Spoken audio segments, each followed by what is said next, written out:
The Federal Reserve does not control mortgage interest rates.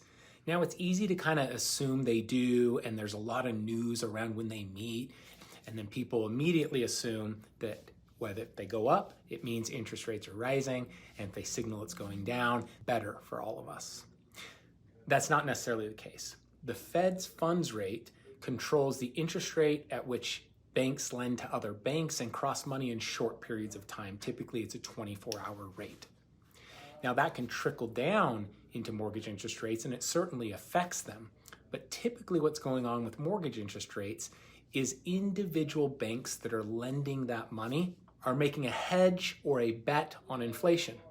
And so they will have a margin in the interest rate that's being offered.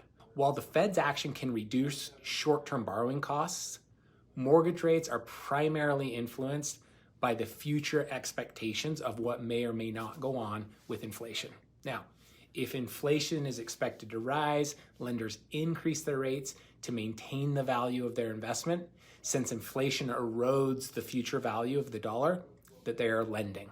And the opposite is true if inflation is expected to go down.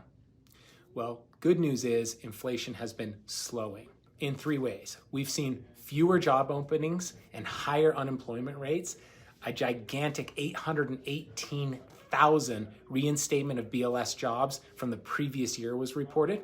And this indicates that inflation could continue to decline in the near term, which it's already led to roughly a 1% interest rate drop in the last few months. So, good news, we are seeing interest rates finally come down, and we are seeing interest pick up. In fact, in Salt Lake City now in September, we should be seeing a seasonal slowdown with fewer units selling.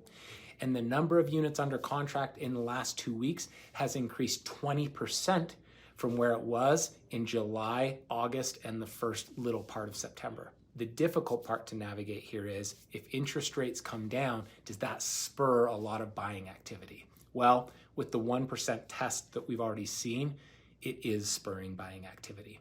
Yes, the Fed meeting tomorrow, Wednesday, is quite important, but it's not necessarily going to have an immediate effect on mortgage interest rates.